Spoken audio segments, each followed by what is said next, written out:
y es diferente en cuanto a lo que dice la target. Entonces, ya ahora desde el CPI vamos a implementar ese triángulo, luego en la carrera, en el primer año, anatomía, y cuando lleguen al quinto año en cirugía van a volver a repasar todo eso y seguramente vamos a estar encontrándonos nuevamente por ahí. Esa clase de hígado y vías biliares realmente está bastante completo a la hora de repasar, o si de repente no leyeron todavía, les va a ser bastante útil porque hígado y vía biliar es un contenido bastante extenso a la hora de estudiar. Pero traté de simplificarles al máximo, pero sin obviar prácticamente nada. Todo lo importante de lo que es vías biliares e hígado están, están en esa clase en video aula. Muy bien, vamos a iniciar entonces la clase de hoy. Bueno, hay una pregunta más y luego ya vamos a iniciar. La arteria cística. La arteria cística lo más común es que es rama de la hepática derecha y también en un origen variable puede originarse de la hepática propia, como les mencioné en la clase. Bien, entonces vamos a desarrollar hoy sistema urinario. La idea es desarrollar riñón, uréter y lo que se pueda de vejiga, de acuerdo al tiempo que me da. Porque de acá tengo que salir corriendo e irme al posgrado, entonces vamos a tratar de desarrollar todo lo que se pueda.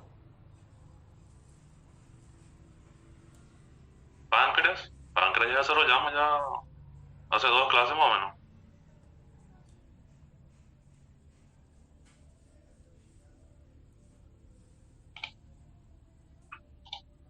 Muy bien.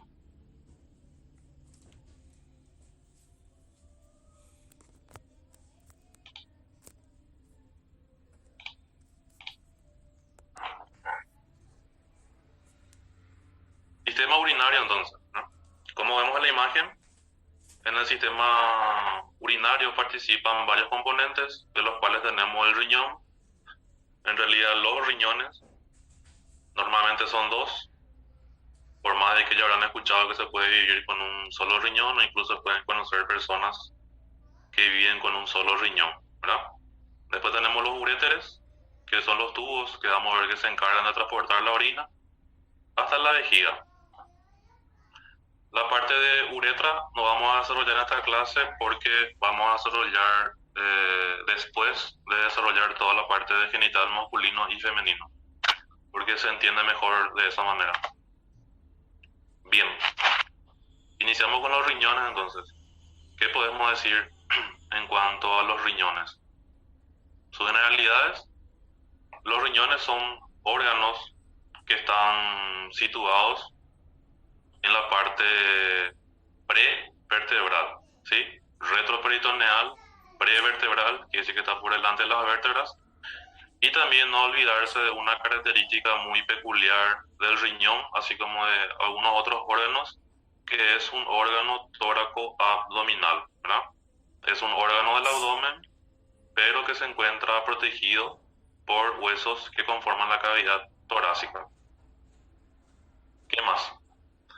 Como ya mencionamos, el riñón o los riñones tienen la función de filtrar la sangre y eso lleva a la producción de la orina, ¿verdad? La orina es nada más que un ultrafiltrado de la sangre, es como colar la sangre y eliminar por medio de la orina los desechos que transporta la sangre. En cuanto a sus dimensiones, mide aproximadamente 10 a 12 centímetros de largo, 5 a 8 centímetros de ancho y 3 a 5 centímetros de espesor. Generalmente para simplificar solemos decir 12 de ancho, 12 de largo y 6 de ancho, ¿verdad? Así como 3 de espesor, 12, 6 y 3. Es lo que solemos usar más para simplificar. Pero en el libro textualmente dice 10 a 12 de largo, 5 a 8 de ancho y 3 a 5 centímetros de espesor. En cuanto al peso, los riñones tienen un peso aproximadamente de 170 gramos. En cuanto a la configuración externa de los riñones, en cuanto a su forma, los riñones se los compara con la semilla de haba o comúnmente para nosotros podemos compararle con el poroto, ¿verdad?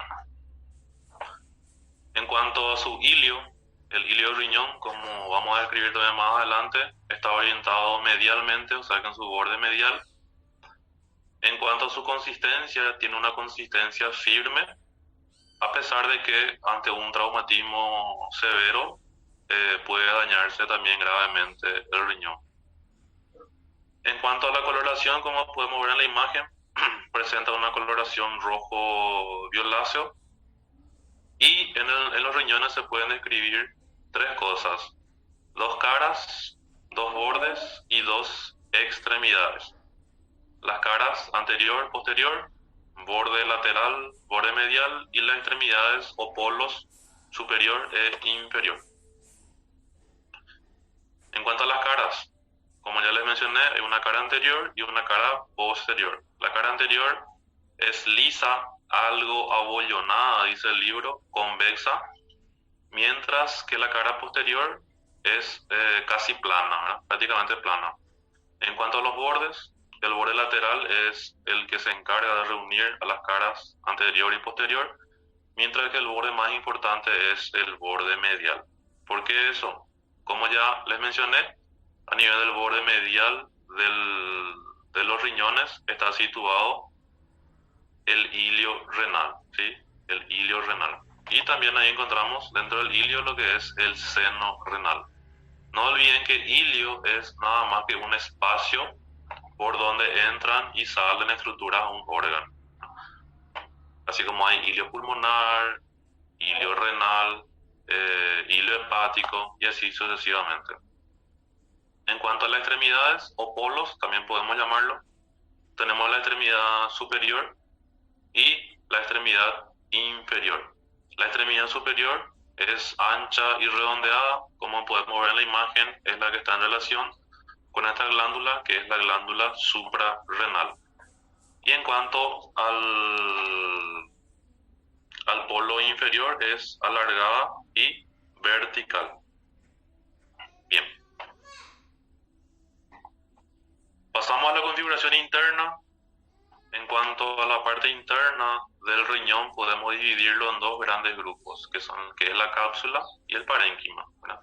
Vamos a iniciar con la cápsula. ¿Qué podemos decir de la cápsula? Es una membrana resistente, ¿verdad? Espesor, poco elástica y rodeada por completo, penetra en el hilio. Esto es, el título está mal, ¿sí?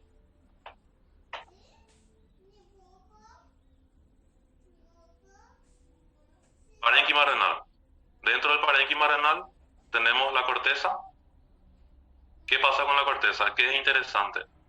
Si vamos a tomar algún punto de referencia en cuanto a lo que me gustaría que dé mayor enfoque, siempre va a ser el parénquima renal, ¿sí? El parénquima renal. Y vamos a ver qué es lo más importante. Dentro del parénquima renal podemos observar lo que es la corteza, así como también la médula. En la médula vamos a estar describiendo luego, ¿verdad? En la corteza, ¿qué es lo que le diferencia de la médula? Primeramente que es superficial y que presenta una coloración clara, ¿está? A diferencia de la médula, que es profunda y más oscura. Dentro de la corteza podemos describir lo que son las columnas renales o las columnas de Bertin o Bertin. ¿Qué son estas columnas? Son nada más que prolongaciones profundas de la corteza. ¿Estamos? ¿Y hasta dónde se extienden? Se extienden hasta el seno renal, ¿sí? Estas son las columnas renales o columnas de Bertin, prolongaciones de la corteza superficial y más clara, y que se dirigen hacia el seno renal. Como ya les mencioné, la otra parte del parénquima es la médula, que es lo que le diferencia a la corteza, podríamos mencionarlo, su situación y su coloración, ¿verdad? en cuanto a una de sus diferencias. La situación es que es profunda y la coloración que es más oscura en cuanto a la corteza. ¿Qué más podemos mencionar de las médulas o de la médula? En este caso, que presentan las pirámides renales o también llamadas pirámides de Malpighi. ¿Qué hay de interesante de estas pirámides renales? La que observamos aquí, ¿verdad? Una imagen esquemática y una imagen más parecida a la realidad. En cuanto a las pirámides renales, tienen forma cónica, ¿sí? ¿Qué entonces significa eso? Que va a presentar una base y un vértice. La base de las pirámides renales están situadas o relacionadas con la corteza, como podemos ver acá en la imagen. El vértice se dirige hacia el seno renal y termina a nivel de las papilas renales. ¿Okay? A su vez, las papilas renales, vamos a ver más adelante, que terminan en los cálices menores. Este parénquima renal también tiene algo importante. El parénquima renal se organiza de la siguiente manera, en lo que se denominan lóbulos renales. ¿Qué es lo importante de lóbulos renales? Saber cómo está constituido, ¿sí? O qué elementos constituyen un lóbulo renal. ¿Qué sería nada más que una pirámide renal que viene de la médula rodeada por la corteza, o sea que rodeada por las columnas renales? Otra cosa importante que deben de saber en cuanto a los lóbulos renales es el número aproximado que existe en total. Y aproximadamente existen 9 lóbulos renales en cada riñón. Vamos. Importante entonces de lóbulos renales, cómo está constituido y también el número en que se encuentran. Luego pasamos a describir lo que son los cálices renales. Los cálices renales son dos. Vamos a tener los cálices renales menores y los cálices renales mayores. En cuanto a los cálices renales menores, existen de 3 a 5 cálices menores. Estos se extienden desde la papila renal, ¿verdad? La papila renal hasta su desembocadura en los cálices mayores, que son de mayor tamaño, como lo dice su nombre. ¿Qué pasa con los cálices mayores? Existen en promedio entre 2 a 5 cálices renales mayores por riñón, pero lo más frecuente es que hayan 3, lo que más se describe, ¿verdad? ¿Y cuáles son?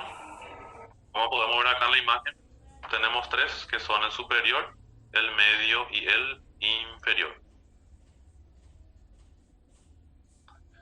Luego tenemos la pelvis renal, que también se denomina bacinete, ¿sí? Esta es la pelvis renal o bacinete.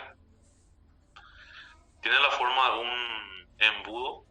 Siempre en anatomía hay que utilizar mucho la imaginación. La pelvis renal está situado dentro del seno renal, ¿sí? El seno renal es lo que encontramos dentro del ilio y el seno renal está constituido por las vías excretoras, ¿sí? Así como también por elementos vasculonerviosos y tejido adiposo. Eso es lo que encontramos dentro del seno renal. Y el seno renal a su vez está situado dentro del ilio renal. Bien, atraviesa el ilio, como ya mencionamos, y en cuanto a su terminación, la pelvis renal termina a nivel del cuello de la pelvis renal, lo que marca la unión pielo-ureteral, ¿sí? Unión pielo-ureteral, la unión entre la pelvis renal y el uréter. Vamos a hablar un poquito de la topografía de los riñones y luego ya de sus relaciones. En cuanto a la topografía, los riñones están situados a nivel de las fosas lumbares. Específicamente coinciden con la última vértebra torácica, o sea que T12, y las dos primeras vértebras lumbares, L1 y L2. Por eso siempre cuando se va a hacer una inspección física o una descripción antes de hacer la inspección, se mencionan las fosas lumbares y una de las técnicas que es el puño de percusión, para verificar si hay alguna afectación renal, ¿verdad? Siempre se realiza a nivel de la fosa lumbar, que está entre T12 a L2. El ilio. El ilio y la pelvis renal, específicamente el ilio, ¿verdad?, está situado a nivel de las apófisis transversas de L1 y L2, el ilio del riñón, ilio renal. Como podemos ver en la imagen, el riñón derecho, este es el lado derecho, el lado izquierdo, el riñón derecho es más bajo, está en sentido más inferior que el riñón izquierdo. Y se lleva en cuenta que esa diferencia es de aproximadamente media vértebra, o sea que la mitad de una vértebra, ¿no?, la diferencia que hay entre uno y otro riñón. Y en la parte de relaciones, primeramente iniciamos con las relaciones inmediatas, las que se encuentran más próximas, que es en este caso la fascia renal. ¿Qué podemos decir de la fascia renal? La fascia renal se origina o proviene del tejido extraperitoneal. Esta fascia renal es la que lo va a constituir lo que es la celda renal, donde está situado el riñón. Y esta fascia renal en la parte lateral de los riñones se condensa, o sea que se engruesa y se divide en dos hojas. Va a tener una hoja anterior y una hoja posterior. Siempre es importante manejar también los otros nombres de estas hojas. La hoja anterior también se denomina de Gerota y la hoja posterior de Zuckerkamp. ¿Qué podemos decir de la hoja anterior de la fascia renal? Es delgada, ¿verdad?, lo que le da diferencia posterior, y además en su parte anterior se encuentra reforzada por el nervio parietal posterior, ¿sí? La hoja anterior, y acá tenemos la hoja posterior. Y en cuanto a la hoja posterior, se diferencia de la hoja anterior porque es más gruesa y resistente.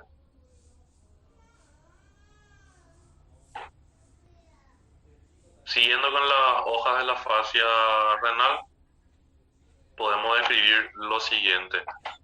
Hacia arriba, ambas hojas, tanto la hoja anterior como la hoja posterior, le rodean a la glándula suprarrenal. ¿Qué significa eso? Que va a pasar por delante y por detrás de la glándula suprarrenal. Luego se fijan en el diafragma ambas hojas y por debajo de la glándula estas hojas se unen, ¿sí?, forman una sola hoja que se denomina interreno-suprarrenal. La hoja interreno-suprarrenal. ¿Qué pasa abajo con las hojas de la fascia renal? En la parte inferior las hojas permanecen independientes, pero se encuentran, podríamos llamarlo, comunicadas una con la otra a través de lo que se denomina tractos fibrosos interrumpidos. ¿Por qué dice interrumpidos? Porque está atravesado por el uréter, por ejemplo. Inmediatamente, ¿qué pasa con las hojas de la fascia renal? Rodean a la raíz renal, así como también rodean por su parte anterior y posterior a la aorta y a vena cava inferior. Luego, espacio que se denomina espacio perirenal. ¿En qué consiste o qué podemos decir de interesante de este espacio perirenal? El espacio perirenal es un espacio que está situado entre la cápsula y la fascia renal, ¿sí? La cápsula y la fascia renal. Y una de las cosas más importantes es su contenido. ¿Qué encontramos dentro del espacio perirenal? Hay una grasa que se denomina grasa perirenal o cápsula adiposa, ¿verdad?, de la cápsula adiposa. Y otra característica que presenta el espacio perirenal presenta una vascularización propia. Eso quiere decir que no depende del elemento para poder recibir su vascularización. Nada más que una imagen esquemática que van a encontrar en los libros. Y luego ya pasamos a las siguientes relaciones. Primeramente vamos a describir las relaciones anteriores y laterales y luego las relaciones posteriores. Las relaciones anterior y lateral son diferentes a la derecha y a la izquierda. Por lo tanto, vamos a describirlo por separado. ¿Cuáles son las relaciones anteriores y laterales del riñón derecho? Se describen las relaciones con el hígado, cara visceral del hígado, con la flexura cólica derecha y con la porción descendente del duodeno o segunda porción del duodeno, como ya vimos en las clases anteriores. Específicamente deja su impresión renal. En la clase anterior vimos que en el lóbulo derecho, de adelante hacia atrás, encontrábamos ciertas impresiones, de las cuales la primera era la segunda era la impresión renal. Primero era la impresión cólica, luego la impresión renal y por detrás, más posterior, la impresión de la glándula suprarrenal. Bien, en cuanto a la flexura cólica derecha, ¿qué sucede? Se encuentra separado el riñón por una fascia de coalescencia, que en este caso consiste en la fascia retrocólica ascendente o la fascia de Toll 1. Así como también a sus lados encontramos el surco paracólico derecho. La porción descendente del duodeno o segunda porción del duodeno cubre o se relaciona con el borde medial, con el ilio y con la raíz del riñón, así como se encuentra separado del mismo por la fascia retroduodeno-pancreática o también conocida como fascia de Treitz.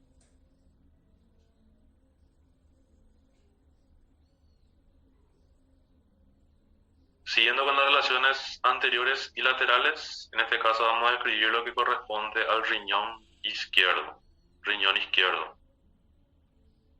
En esta parte se divide a las relaciones anteriores y laterales en tres grupos, debido a que se encuentra cruzado por el mesocolon transverso. Vamos a tener una región supramesocólica, colomesocólica e inframesocólica.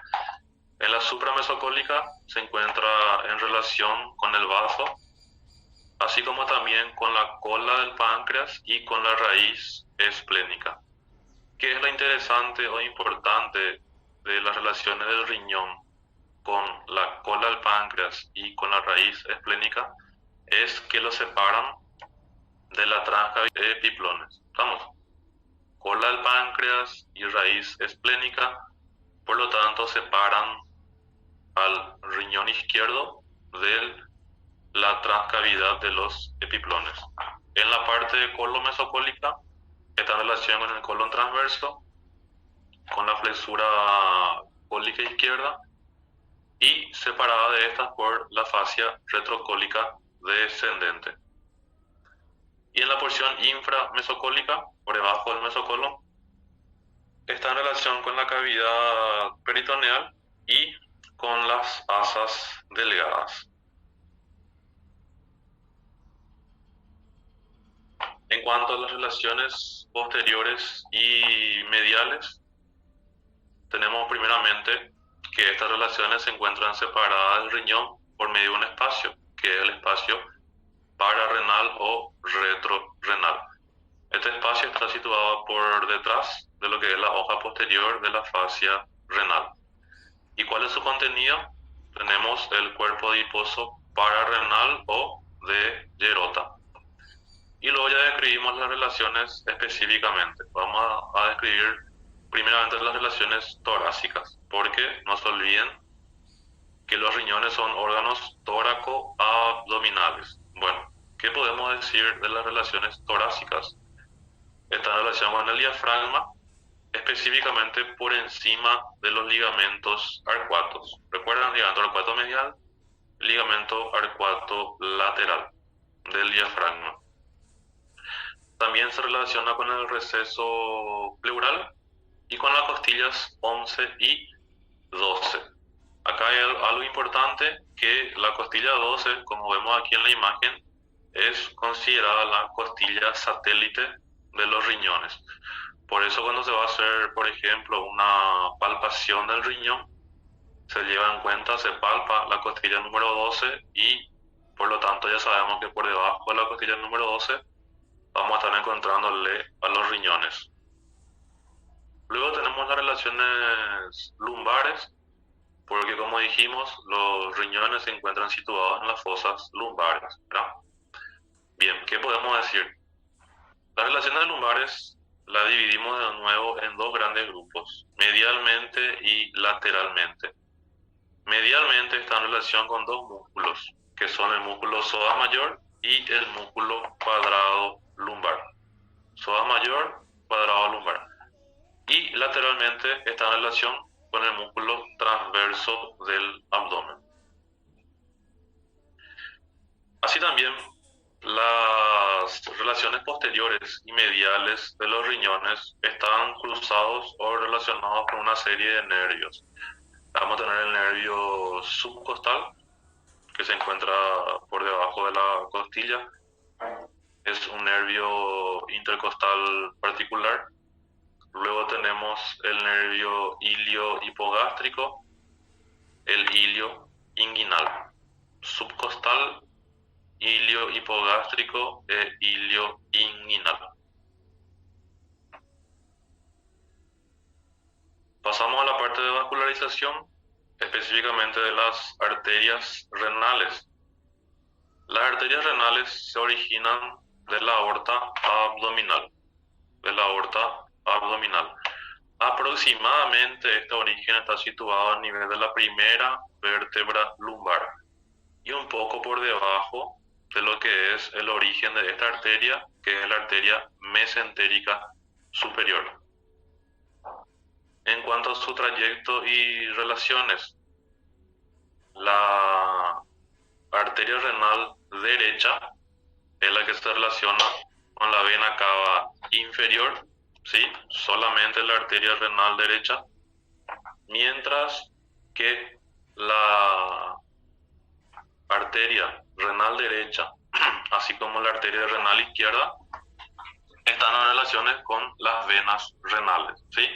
Acá lo más importante es no olvidar y no confundir de que solamente la arteria renal derecha es la que está en relación con la vena cava inferior.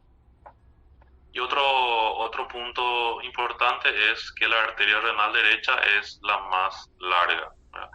Debido al trayecto más extenso que debe de realizar hasta llegar al ilio renal. En cuanto a sus colaterales, sin dudas, la más importante es y siempre va a ser la arteria suprarrenal inferior.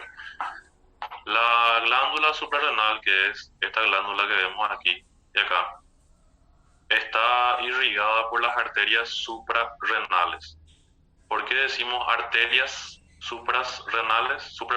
Porque está irrigada por tres arterias suprarrenales, a la derecha y a la izquierda. Y lo importante de eso es que las tres arterias son diferentes en cuanto a su origen.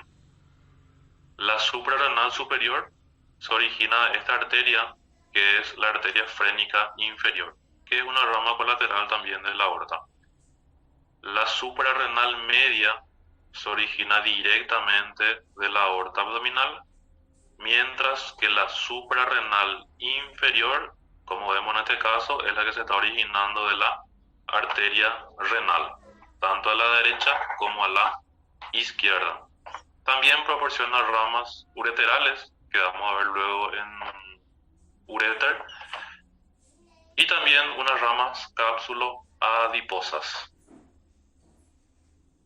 En cuanto a sus ramas terminales, las arterias suprarrenales terminan en dos grandes grupos, o se dividen en dos grandes grupos, que es la rama anterior o prepiélica y la rama posterior o retropiélica, por delante y por detrás de la pelvis renal.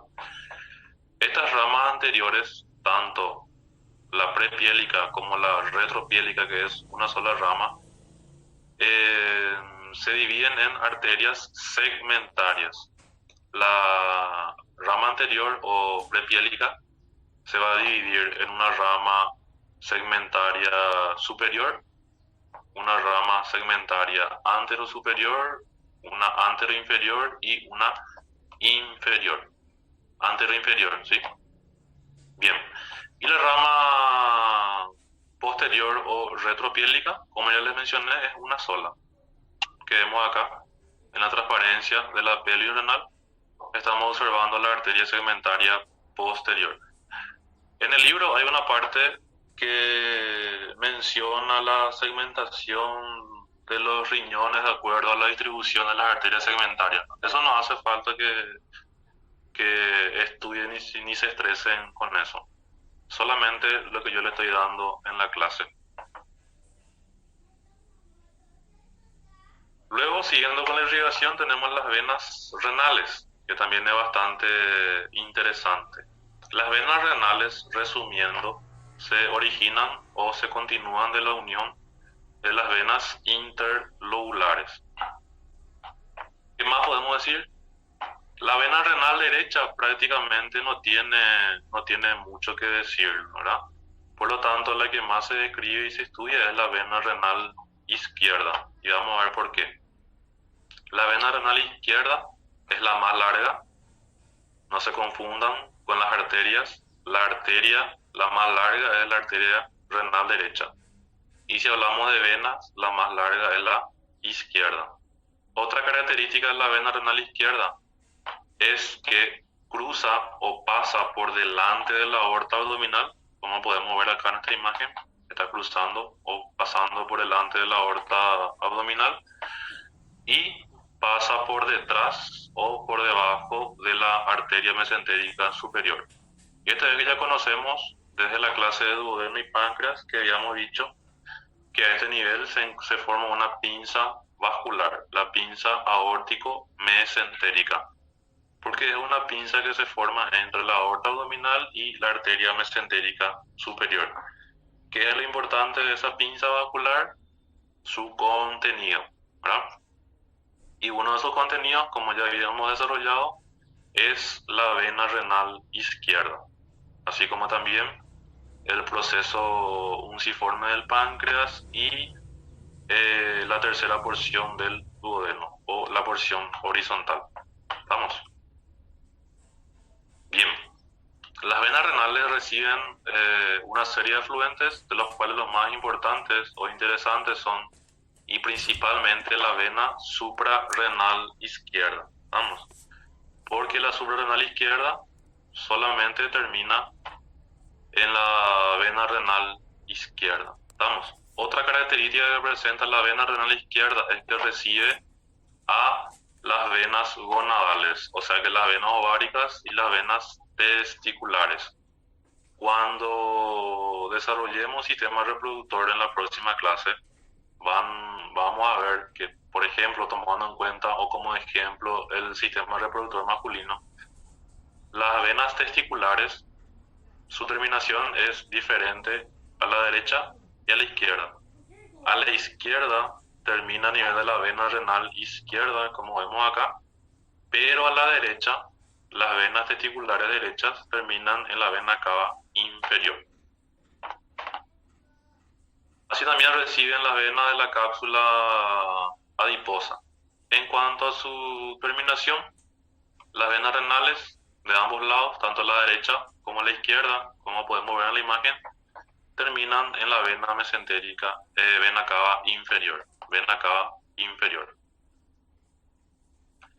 Los linfáticos renales, vamos a tener tres grandes vías o grupos, que son las vías anteriores, medias y posteriores. Las vías anteriores y las medias se dirigen únicamente a los ganglios aórticos laterales, mientras que las vías posteriores depende.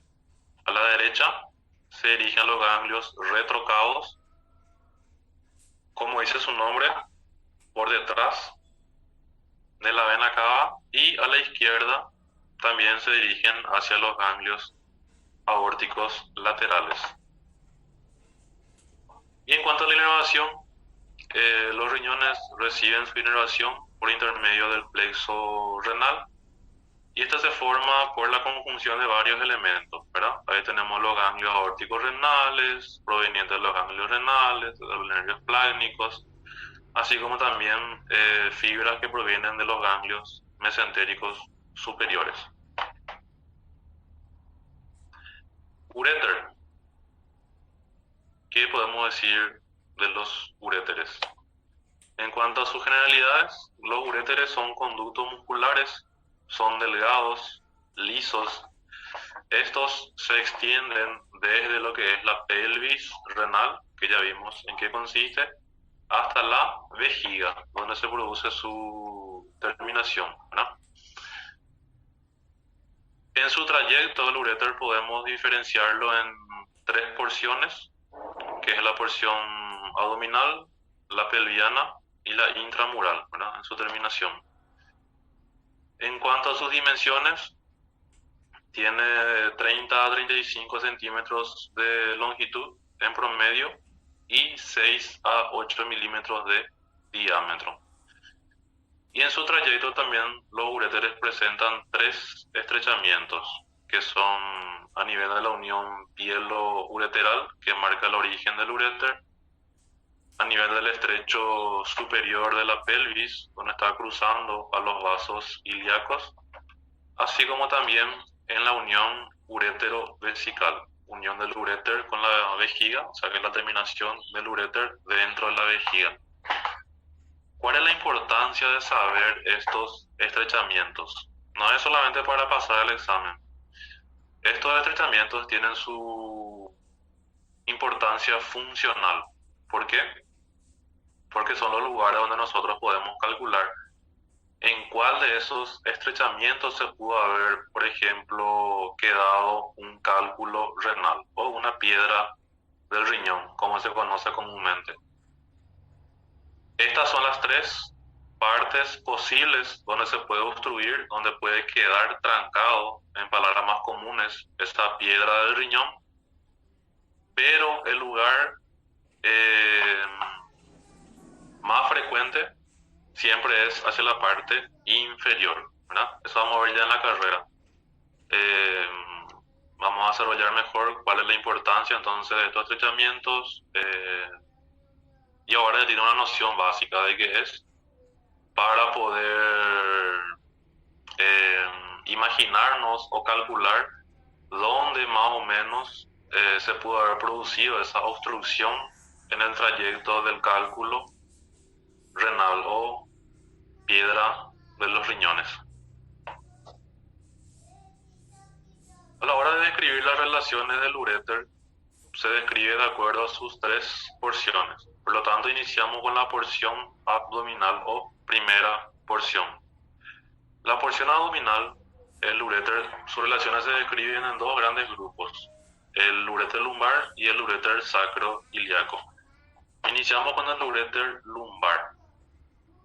Describimos las relaciones anteriores, posteriores, mediales y laterales.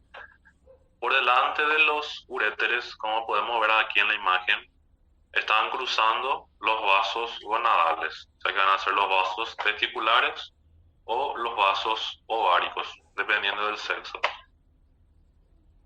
Atrás, posteriormente, el uréter lumbar se relaciona con el músculo psoas, ¿sí?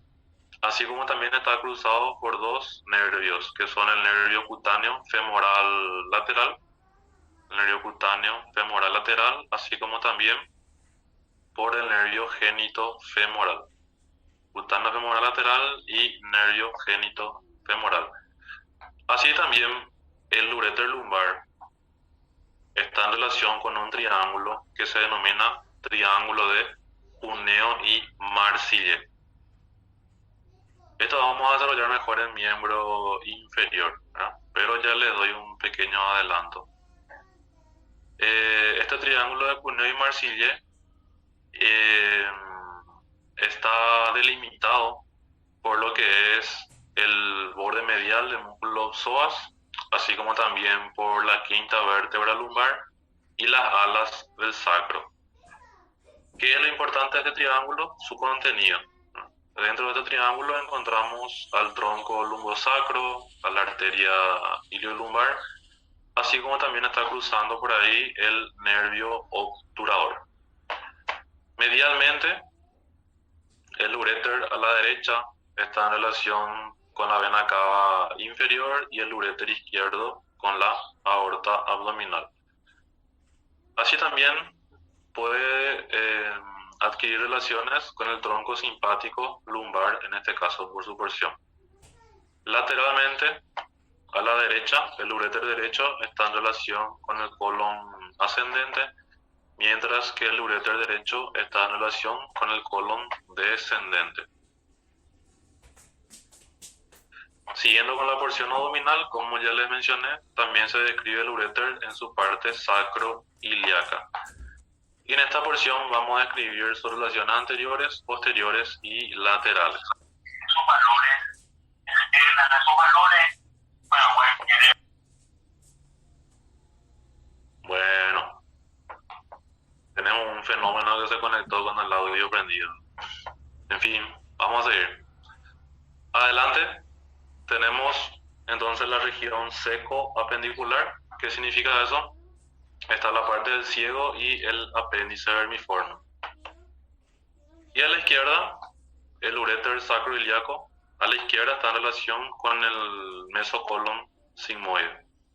Atrás, en la parte posterior, el uréter cruza por delante de cruza las arterias ilíacas comunes, y acá tenemos algo muy importante, que es la famosa ley de Luschka. ¿Por qué se produce esta ley de Luschka?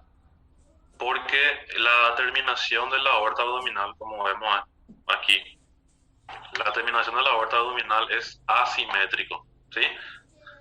Y debido a eso, el uréter derecho y el uréter izquierdo no cruzan a los mismos elementos a la derecha y a la izquierda. ¿Qué pasa entonces? El uréter derecho, como vemos aquí en la imagen, está cruzando por delante de lo que es la arteria ilíaca externa, que ya es una rama terminal de la arteria ilíaca común. Mientras que a la izquierda, el uréter izquierdo está cruzando por delante de la arteria ilíaca común. ¿Estamos? A la derecha, entonces, el uréter cruza por delante de la arteria ilíaca externa, y a la izquierda cruza por delante de la arteria ilíaca común. Eso es lo que se denomina ley de Luschka. Y siempre es importante, siempre se está preguntando, entonces lleven en cuenta eso. Y lateralmente está seguido por los vasos gonadales, testiculares, ováricos, dependiendo.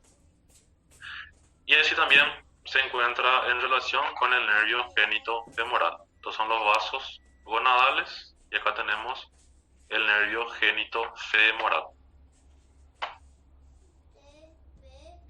Su segunda porción, que es la porción pelviana, o algunos libros también lo llaman porción pélvica, describimos lo siguiente.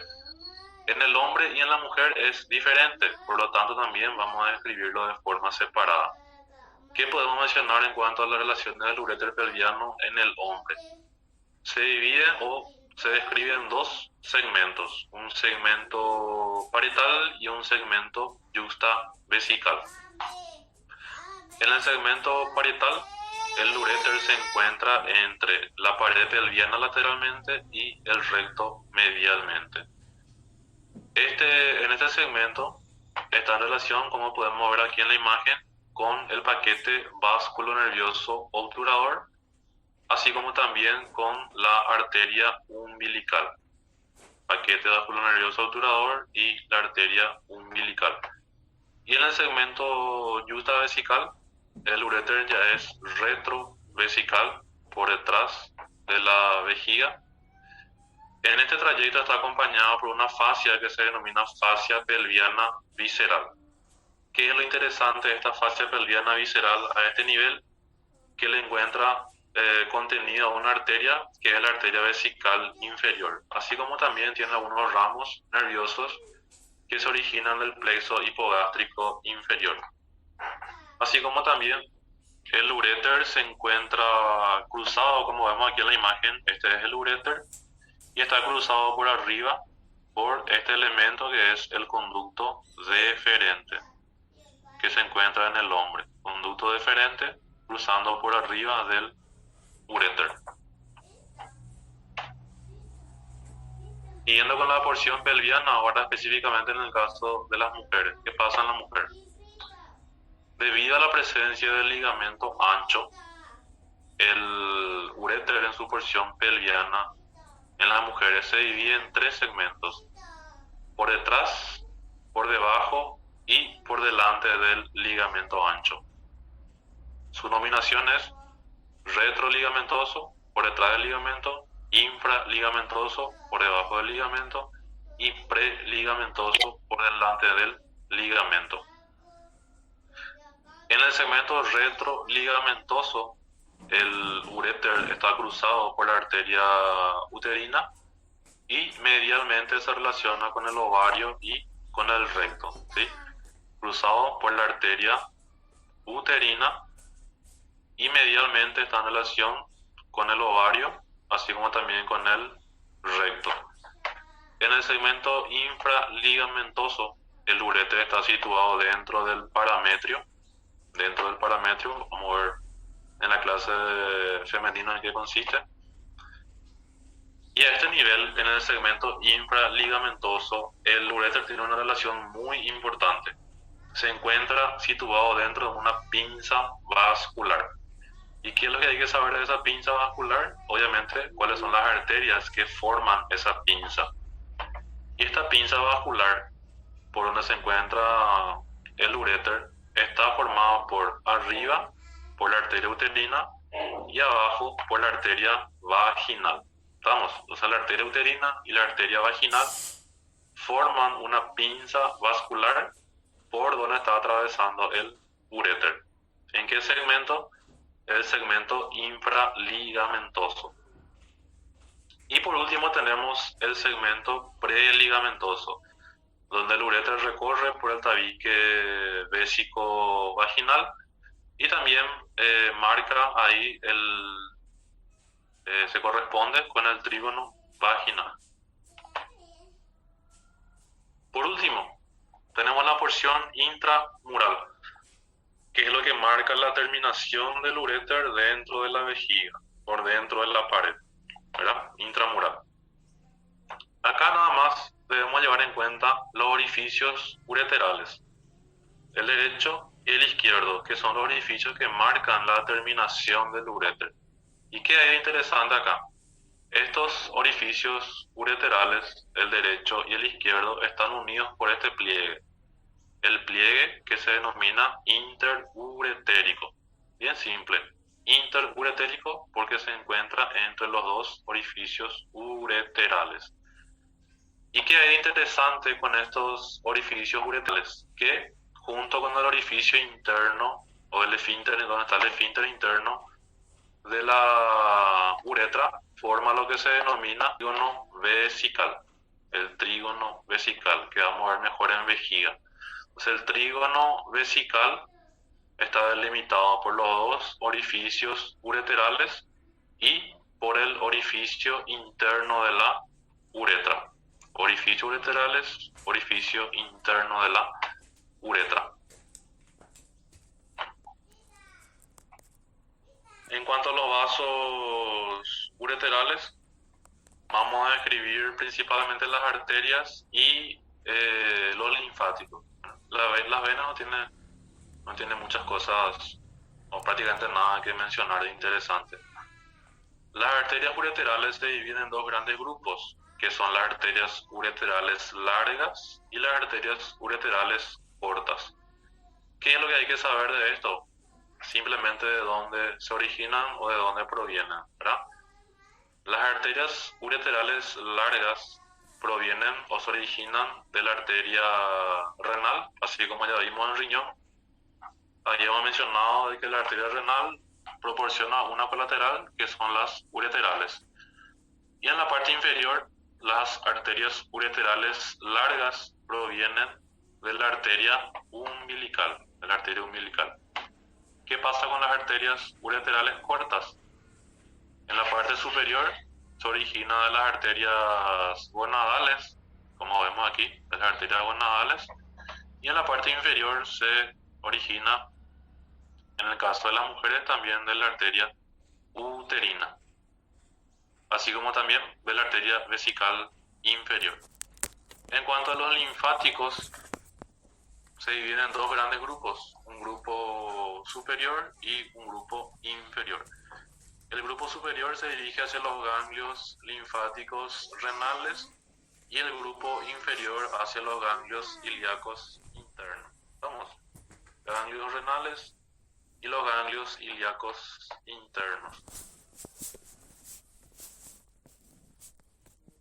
Y por último, en la parte de uréter tenemos los nervios ureterales, que se distinguen en tres grupos: una raíz superior, el nervio principal inferior y una raíz inferior. La raíz superior, que proviene de los plexos renales, que ya vimos cómo están constituidos. El nervio principal inferior, que proviene de este nervio, que es el nervio hipogástrico. Y la raíz inferior, que proviene de este plexo, que es el plexo hipogástrico inferior. Vamos a hacer una pequeña pausa y luego volvemos para dar por lo menos a grandes rasgos lo más importante de lo que es la vejiga, las cosas que quiero que lleven en cuenta a la hora de estudiar.